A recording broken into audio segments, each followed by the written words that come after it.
Good morning, everyone. I'm Jen Clays from the Division of Newborn Medicine, and it is my distinct pleasure to introduce our Grand Round speaker this morning. Dr. Paris Ekeke completed medical school at the Ohio State University College of Medicine and her pediatric residency at Northwestern's Ann and Robert H. Lurie Children's Hospital in Chicago.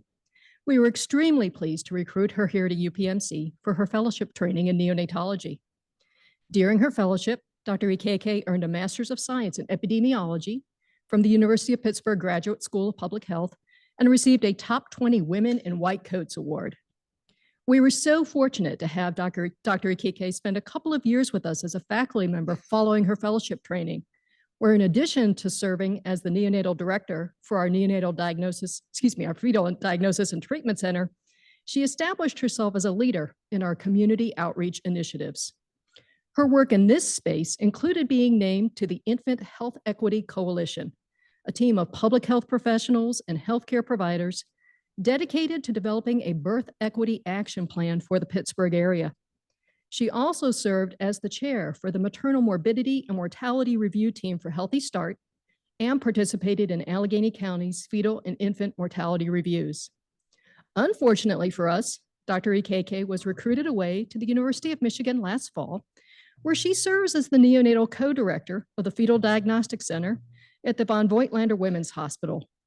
Her research interests are largely devoted to better understanding healthcare disparities, the social determinants of health, and the effects of prenatal stress on neonatal outcomes. Please join me in welcoming back Dr. Ekeke for her talk titled Inequity in Perinatal Care. It's not just black and white.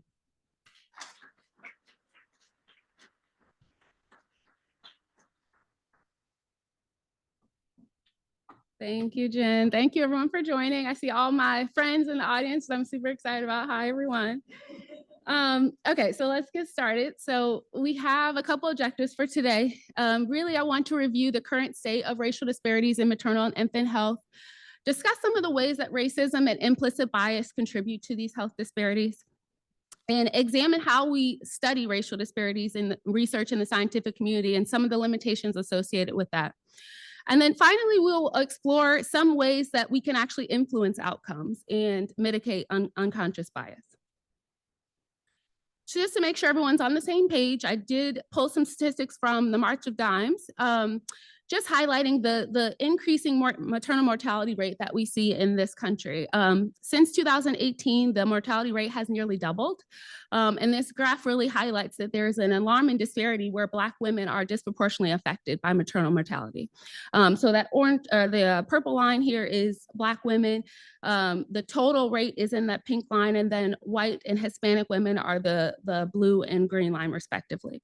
And then similarly, infant mortality rates are convey a similar message where Black infants are dying at a much higher rate, 2 to 3 times the rate of other races. And so just to make sure we're all on the same page as far as terminology, we know that in reality, there are a lot of systemic barriers, aka the fence, that's depicted in this graphic that contribute to inequities in the healthcare setting. And we know that how this plays out is some people have an excess of resources. So they have more than enough. That's this picture here on the left. There are going to be some people that are just kind of making it through. They live comfortably, but they don't have too much. And there are some people who are barely keeping their head above water.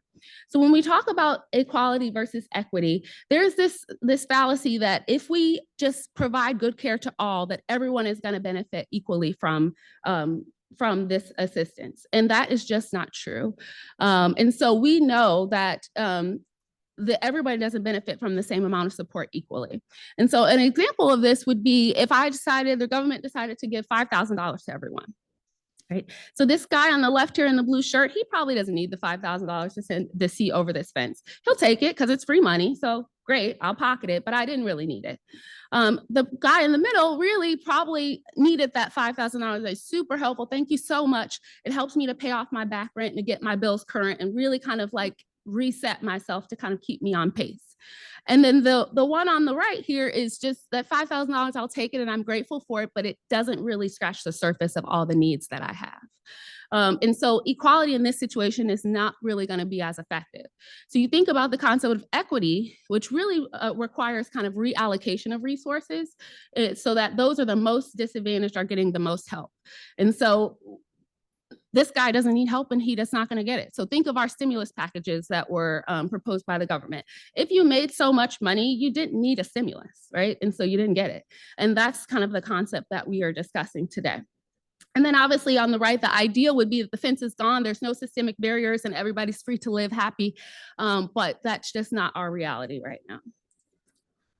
So when we talk about systemic barriers and racism and implicit bias, medicine is really not immune to this. And so there's a vast body of literature that is dated back to the 50s and 60s that really describe healthcare disparities and Black patients getting inferior care. We know that Black patients are more likely to have their pain undertreated. There's been studies that have been done in ED populations and post-op patients, in obstetric and perinatal care, postpartum care patients. And they've also done studies in early trainees, in medical students and residents. And there's a historical perspective that Black people experience pain differently compared to other races that contributes to that, which really just is not true. And then, in the cardiology world, we have Black patients with coronary artery disease and acute MI that are less likely to be offered cardiac procedures, including catheterization procedures, revascularization procedures, and there will be the same clinical scenarios, the same clinical risk factors, but consistently it's been documented that they're offered less aggressive interventions. Black birthing parents are disproportionately drug tested in our system and have more referrals made to CPS.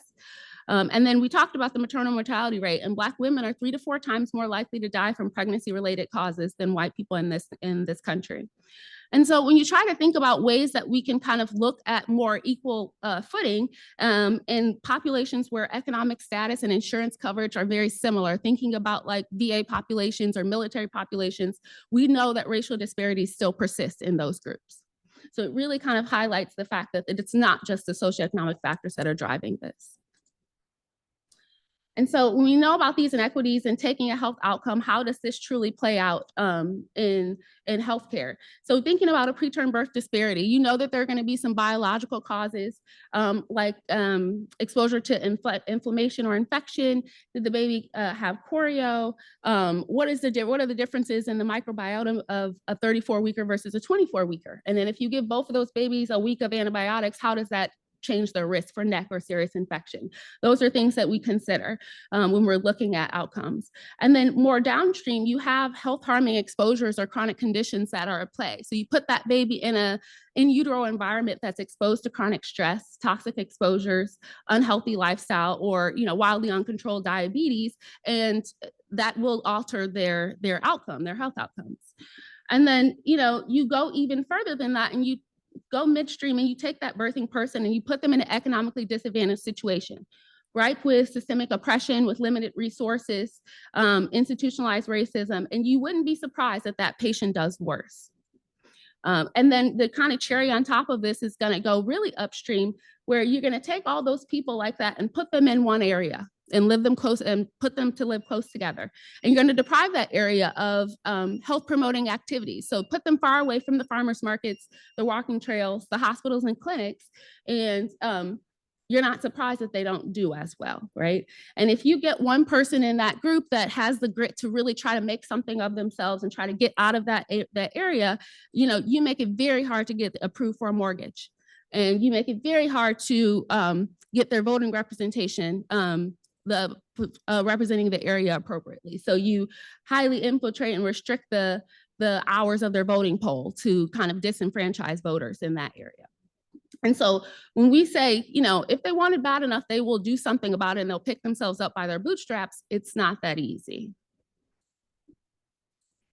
And so when we talk about birth outcomes, we can't talk about the hours and hours of data that we have, but we know that Black birthing people have worse pregnancy outcomes. Sometimes access to care is brought up as a reason. There's been a lot of interventions around, if we just give more care, right? And you see them in a clinic more and get them more visits, and we will identify these things quicker and the outcomes will be better. And that just has not panned out. So even when access to prenatal care and prenatal care utilization approaches greater than 90%, there's a racial disparity that persists. Many studies have looked at individual socioeconomic risk factors like insurance status, your employment status, income levels, maternal age, presence of certain comorbidities, and accounting for severity of disease, and it still does not fully account for the differences that we see. And then the most interesting thing that kind of drives this point home is that these disparities seem to transcend socioeconomic status. And so that high socioeconomic status doesn't seem to be as protective for Black women compared to white women. And so this is a graphic from an op-ed that was printed in the New York Times on the maternal mortality crisis that we have. And it really highlights the sad reality that the richest Black women who have all the access to education and resources to get themselves the best care still have higher infant death rates compared to the poorest white women in this country. And as an aside, kind of similarly, when you think about foreign-born Black women and getting at this, maybe there's a genetic component or a biological component to this, we see that foreign-born Black women, when they first come to this country, actually have birth outcome rates more similar to white women in this country. And every year that they stay here in the United States, their outcomes become worse and worse and more closely approximate Black women in this country. So it really kind of begs the question is, what is it about Black birthing people's experience in the US that put them as highest risk for adverse birth outcomes? So this is obviously a very complex issue. How do we kind of go about this? And you need to kind of account for all these multiple variables that are going to be at play. They will have some individual level risk factors that are going to make them at high risk. So how early were they born? Were they low birth weight? Do they have congenital anomalies? Obviously that needs to be considered. But then that baby is also born into a family.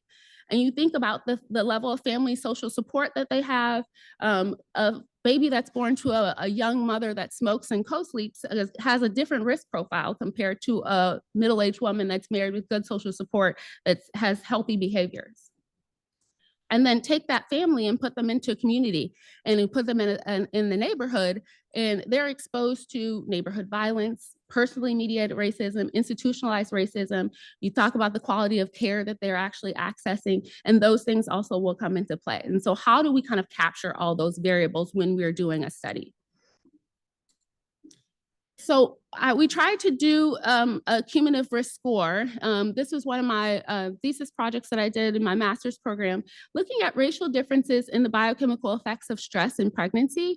And really, our goal was to try to assess if we could come up with a cumulative risk score that kind of captured all these multiple exposures in pregnant women and correlated it with changes, physiological changes in their pro-inflammatory cytokine levels.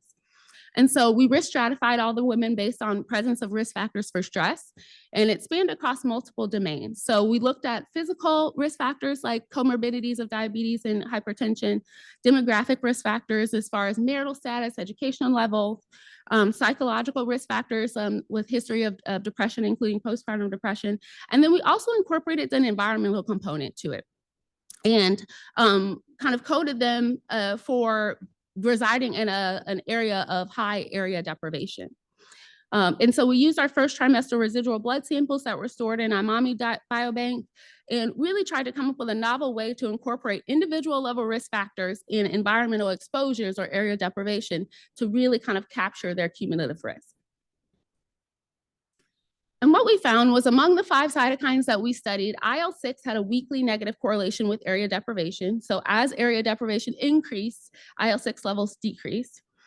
When we looked at risk groups alone, there wasn't a significant difference between cytokine levels. So the women that we classified as high risk for toxic stress that had multiple of these stress exposures, when we compared to the low risk women, there was no statistically significant difference between those cytokine levels. And a lot of that is mediated by the confidence intervals were super wide. There's a very wide normal variation on what a normal cytokine level is in the general population. And so there was a lot of overlap between the groups. And then when we stratified by race, interestingly, we saw that Black women were found to have lower IL-6 levels compared to white women. And that was statistically significant. And so our theory was that, the chronic exposure to repetitive stressors via microaggressions, discrimination, bias, kind of desensitizes their stress pathway so that when they were faced with a new stressor like pregnancy, they were unable to mount a fully robust stress response. And that had some kind of biological plausibility that had been described in other domains outside of pregnancy. But how do we really capture that? And how do we measure bias, or how do you document that? And so the problem has become that there really is no consensus on a variable that captures bias or someone that has experienced discrimination. We often are using race-based outcomes that have become our default. So thinking about Black patients with COPD compared to white patients with COPD, what are the differences that we see, and try to make inferences from there. But it's challenging because races are not monolithic. And so all Black people are not the same. All white people are not the same. And so we're making very general categorization of a very heterogeneous group. And then often we really need to adequately account for the intersection between race and socioeconomic status, because that really plays a huge role in how people are interacting with the healthcare system. And so one of our common strategies that we have now employed is really try to take a condition that's guided by an institutional or organizational consensus, or, we in neonatology have decided that we are going to practice this way, and assess adherence to that practice. And so you should see that the application of that practice should be equal across all patients, right? If it's not, then that's hinting at some disparity that may be there. And so what we did is we looked at patients that were getting antenatal steroid exposure at McGee. And antenatal steroids, for those that are not neonatologists or OB-GYNs, are one of the few prenatal interventions that we have that improve infant outcomes. And so it's shown to accelerate lung maturation and then improve short-term respiratory outcomes in infants. ACOG, the governing body for obstetrics and gynecology, has recommendations for administration of antenatal steroids for pregnant women at risk for preterm delivery within 7 days. Obviously, there can be a gray area on how you apply that rule, right? Because you have to have a reasonable suspicion that they're going to deliver within 7 days. But the rule is kind of very clear.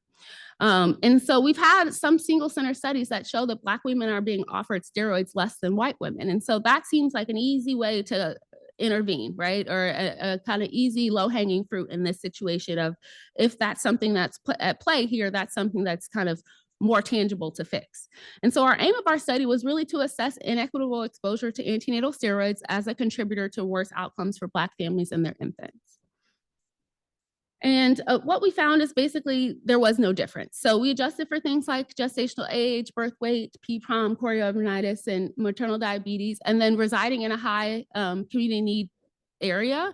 And race did not significantly impact the odds of women receiving antenatal steroids. Between all the races of eligible women, the antenatal steroid exposure rate was approaching 90% on both of those groups. So that's really not it, right? But despite that, when we looked at short-term respiratory outcomes, Black infants were more likely to require intubation, surfactant administration, and supplemental oxygen in the delivery room, which was significant.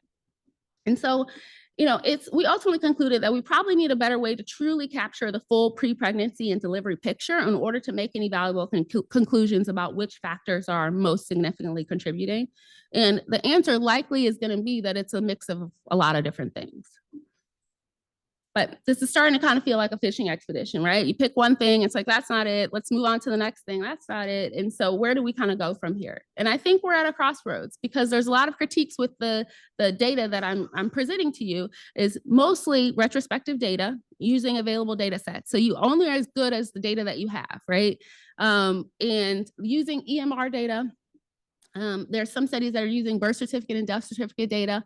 And then data that comes from like your local health department usually has a lot more information about social determinants of health, but it's kind of lacking that clinical collaboration and the medical risk factors that are kind of at play. And then the age-old saying is true that correlation does not equal causation, right? So we're looking backwards and kind of playing Monday morning quarterback on what could possibly been happening. And sometimes it's hard to make those connections. And then I think the real underlying issue is that it's really hard to quantify a cumulative effect of multiple exposures. And the attempts that we've had at developing risk scores or risk assessments just don't really pan out in this population because there's so many variables that are at play. So we have a problem, our data seems incomplete and inadequate, right? The social determinant health data that we have is usually not very robust in the medical record. And you're thinking about the variables that we do have, if you're able to dig through the chart and find, a good social work note, you can pull out some of these things, but it's not consistent and consistent enough that you could actually pull a big data set and really make general comparisons. And thinking about race and how that's assigned, right? That's a snap judgment that's made by someone that admits the patient, and it goes in the chart and it gets propagated forward, right? But there's a question that's going on in the community about, should we be using perceived race or should we be using self-identified race, and what that means to a person. And if I look at you and say you're fair skinned and yeah, you look pretty white to me, but that's not your identity and that's not how you see yourself, that can be a problem. But then the other flip side of that is race is a social construct. And so some of the how we are interacting with the world and the health and healthcare system is based off of someone's perception of you. So that also is important. And so we are kind of at an impasse with that. And so some studies will use self-identified race, some studies will use perceived race, and it's hard to make comparisons from that. Thinking about geographic data, often we just have an address in the EMR. But a lot of the geospatial analysis that we do in the epidemiology world really needs data that's geocoded to a neighborhood or a municipality or a census tract. And when you think about a hospital like this, where you're getting people from all over, they can be from another state, they can be from another county. So some of these community indices that we're using that are specific to a county or a state don't 100% translate when you cross state lines. And then thinking about insurance status and what does that really tell us? I think previous studies have kind of used insurance status as a proxy for socioeconomic status, thinking that Medicaid patients tend to be lower socioeconomic status, but we all know that there's really a wide spectrum of patients that are on Medicaid and a wide spectrum of patients that are getting private insurance, and often people have both. And what does that mean? And how do you classify them? Marital status, similarly, we use that sometimes to hint at the level of social support that a woman has, but we all know that you can be married and unsupported, right? And you could be single, but have a lot of family support or a lot of friends support, and that's not really accurately captured in the data as well. And so it's hard to kind of take those variables at face value. Educational attainment is rarely documented in the EMR, and we know that is an important variable. We often see that in our birth certificate data, but again, the birth certificate data is going to be limited in really all the other medical stuff. And then things like food insecurity or housing instability, which are very important social determinants of health that we need to be taken into account. But we have a standard definition for that and how it's documented in the chart. It's somewhat all over the board. So it's hard to make statistical analyses based off of these variables that are not 100% clean. The other big problem that we have is really we're using race as a construct, as a proxy for racism. That's really what we're doing. So the good example of this is talking about the racial disparities in the COVID-19 pandemic a couple years ago. Everyone was talking about Black patients are doing worse with COVID-19. And we didn't think that Black people were doing worse because they had a different strain of COVID, or the COVID that they had was different, or there was some biological different response to COVID in Black patients compared to other races. But we were really trying to measure the way that they are treated differently in the medical system when they have COVID. And so there's some confounding environmental and social factors that come in play that aren't really accounted for, but thinking about statistically, they're going to be less likely to be in the C-suite making the decisions about who's working from home, when you have to go home, when you have to come to work, and when you can stay home when you're sick. There's increased pressure to report to work while you're sick. Historically, we had lower vaccination rates in the Black community, making them more susceptible to infection. So that also plays a role. And then thinking about the way that bias in care can contribute to testing and identifying infections, the decision to escalate care, and the historical context of Black patients often feel like their symptoms are being minimized. Right. So those things are also the things that we are really kind of measuring when we talk about COVID-19 variables. And so that really is measuring racism, not necessarily the difference in race. And so we kind of talked about this, about the limitations of using race as a variable in observation versus self-identification, but also talking about, the racial heterogeneity that we have in this country, and how are we handling mixed race patients, right? And so when we have very discrete characteristics of Black versus white versus Asian versus other, there's a lot of people that don't fit into those boxes very cleanly. And so what can you say about that, or how do you include them in your analysis? So those are the problems that we have. And really, I think we've well described those problems, and now we're looking forward. And how do we move forward from really describing the problems and knowing that they're there to really finding solutions? And that's kind of where we're at this point. So do we think we have a reasonable understanding of the problem, right? I think a lot of the many major variables in perinatal care is going to be guided by clinical consensus guidelines. So things like timing of steroids, timing of delivery, those things are really a big consensus among a discipline. And so I think that does do some to minimize bias, but then we know that there's nuance in that, and there's nuance in how those guidelines are applied. And then we also know on how they're communicated to patients really matters. So when we look at studies, qualitative studies getting patient experiences, when they talk about their birth experiences, communication is number 1, 2, 3, 4, and 5 of reasons that they are reporting traumatic experiences. So loss of autonomy, dismissal of patient concerns, a lot of communication mishaps. So the front desk staff said this to me, and that really just kind of threw me all off the whole visit. Those are the things that the patients are remembering and contribute to this concept of birth trauma. So we're going to pivot and talk about that a little bit. So I think that is important. What is birth trauma, or like this post-traumatic stress response? It's an anxiety disorder that's caused by real or perceived trauma during delivery on the postpartum period. I think we can all think of very obvious things like an unplanned C-section, third-degree tear that would contribute to a traumatic birth experience. But even things like the baby going to the NICU and having that maternal infant separation period and really grieving the loss of the normal delivery that you thought you were going to have and that bonding experience that you thought you were going to have can be very traumatic for certain women, kind of depending on where they're coming from. And often we are reporting feelings of powerlessness, poor communication, and lack of support and reassurance during the delivery process as major mediators of birth trauma. So we know that postnatal PTSD can look very different. There is kind of 3 groups of symptoms that can be experienced. So intrusive symptoms, so re-experiencing of a past traumatic event.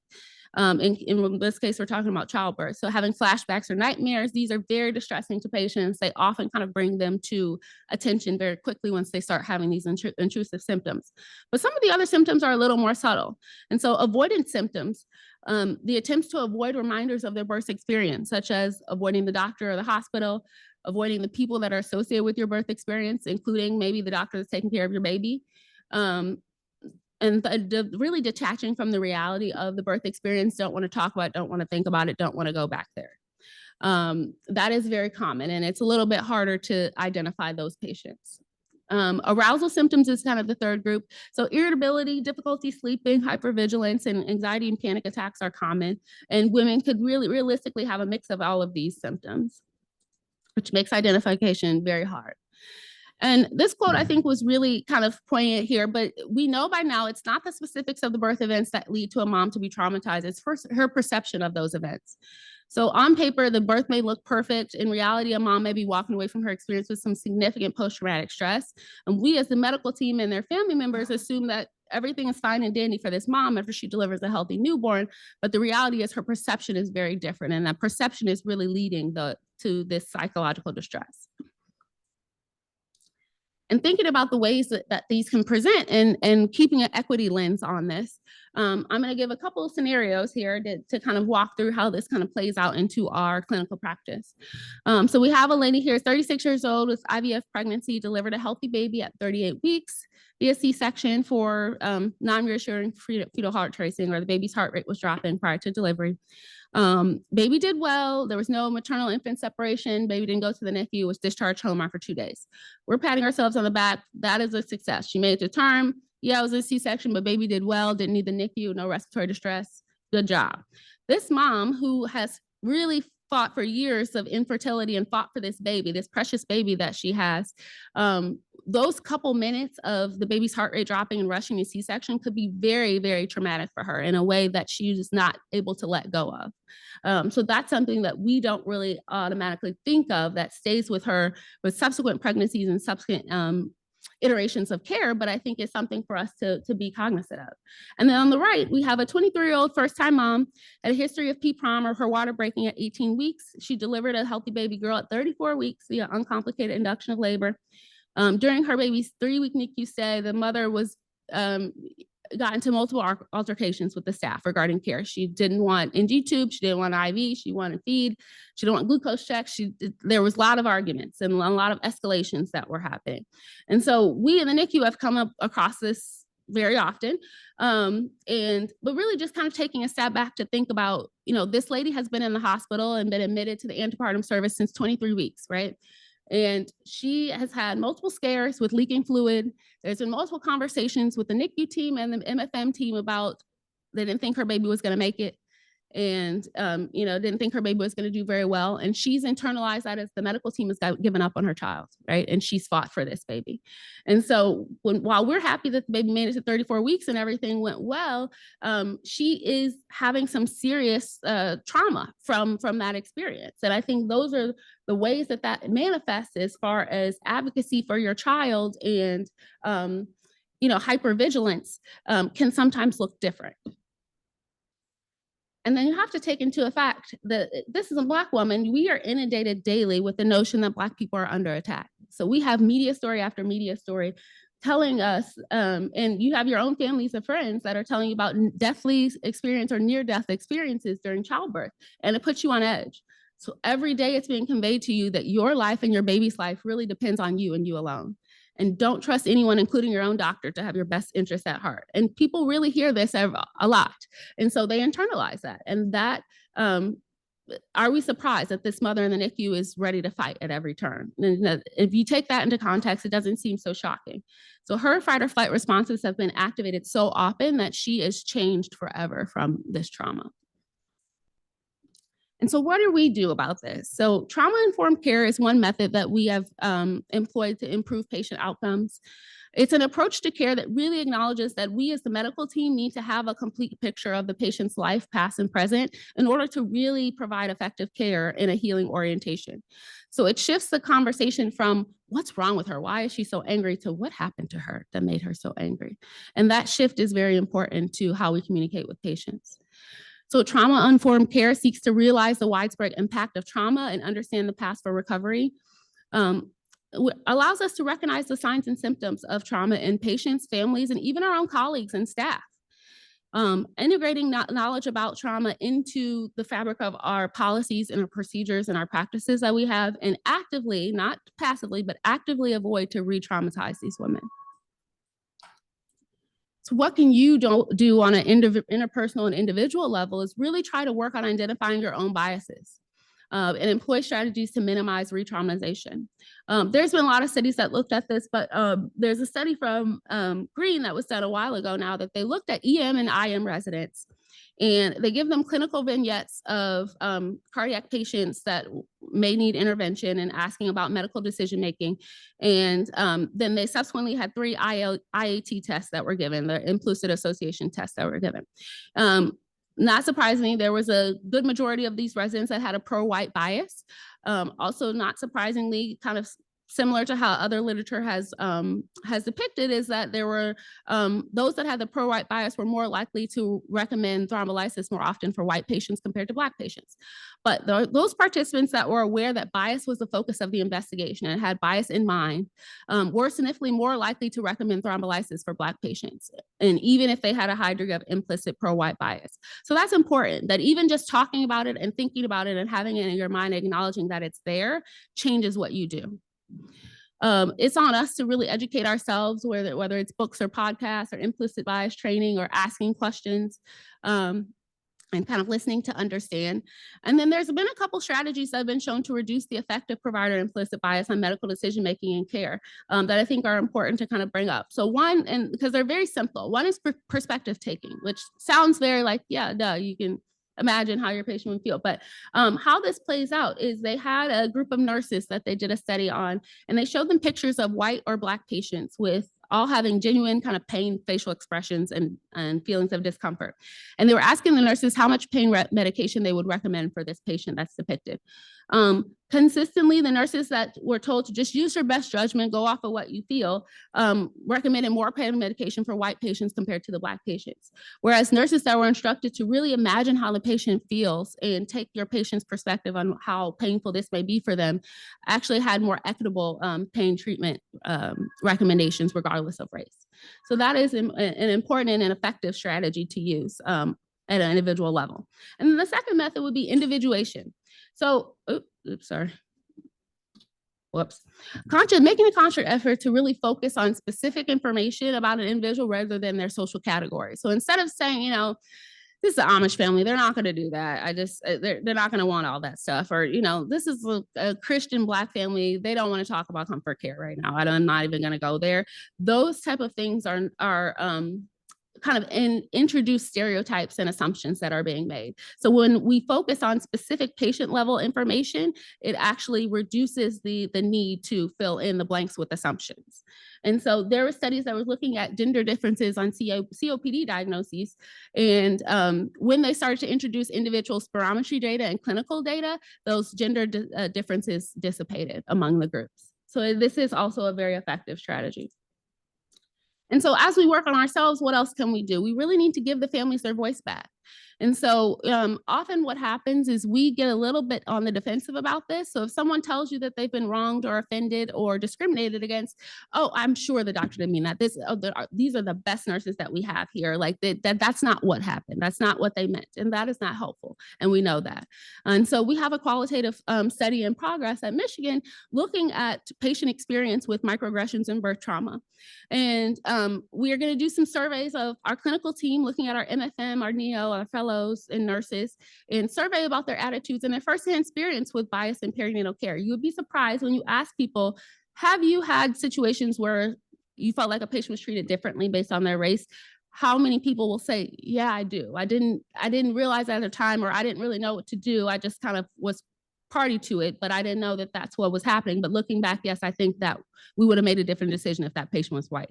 And so we want to get the clinical team's experience with that. But then we also want to focus on our NICU families and the current NICU families and go through semi-structured interviews about the characteristics of their birth, asking them very open-ended questions about their birth experience, and then their perception of discrimination and traumatic events that have happened to them. Because my suspicion is that the things that the families are going to bring up are the things that we're not really paying that much attention to. And so I want to make sure that we're kind of on the right track with this. And then the next step is really trauma-informed care is a team sport. So this cannot be an initiative that's driven by one physician or one team. It really change has to happen at an organizational level. And so there's 6 kind of guiding principles for trauma-informed care. One is safety. So patients and their staff need to feel physically and psychologically safe. Trustworthiness and transparency. So decisions that are made with transparency and with the goal of maintaining and building trust with patients. Peer support, and we know that individuals with shared experiences that get integrated into the organization are very, very helpful for building rapport with patients. And then collaboration, empowerment, and humility and responsiveness are kind of self-explanatory. So with these principles in mind, we think about at an institutional level, what can you do? So these are the couple of things that we have at Michigan that kind of contribute to that overall organizational goal of trauma-informed care. And so we have a health equity consult service line that really supports all families and patients who believe that their care might be affected by bias, inequities, or perceived discrimination of any kind. It can be initiated by the family, it can be initiated by other staff members, and a consult is placed in the EMR. Members of the consult team will then follow up with the family and the team members involved and really kind of talk about the concerns that were there. And then the team will connect with your primary team to discuss recommendations and offer solutions on how to mediate the areas of tension. And this has been wildly successful. Our parents also feel like they have kind of a direct line of communication that they can escalate, that it's very clear to them, and they actually see some type of feedback or result from that. We have a very active parent advisory group that is staffed by our NICU grad parents. They're heavily involved in our research projects and our QI projects. Anything as far as study design regarding family participation, we involve them in the design of the study. And then they also have their own mentored support group for current families in the NICU, which has been really helpful. And then we're working on currently some peer support groups for specific diagnoses. So we have a lot of trisomy 13 patients in our NICU, our CDH patients, and I think all these patients have very heavy online support with Facebook, but really our parents that are at bedside are really looking for that in-person, face-to-face bouncing off of each other type of support. And so that's something that we also are currently working on. But this approach really is multi-level, and it has to be. So we talked about the interpersonal goals and how we interact on a day-to-day basis. And I want to impress upon you guys that it really is not just the doctors and the nurses, right? It's the front desk staff, it's the ultrasound sonographer, it's the lab tech, it's the milk tech. All of these people play a role in how this woman is interpreting her medical care.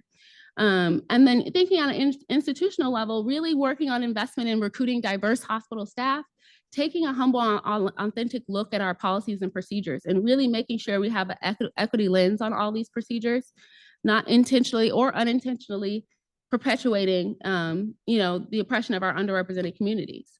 And it's on us to hold ourselves accountable and really collect the data that we need to have an accurate outcome evaluation of the quality of care that our patients are receiving. If we don't have the data, we're never going to know that the disparities are there. And then on the structural level, really working on, the judicial system needs a lot of work, right? And so the people that are making and enforcing our laws need to be reflective of our populations, as well as conducting assessments of our laws and policies to ensure that there's an equitable outcome. That is the goal. And really trying to invest resources into anti-racist policies that are built to dismantle racism and promote equity. And so all of these levels are needed in order to affect change. So we talked about a lot.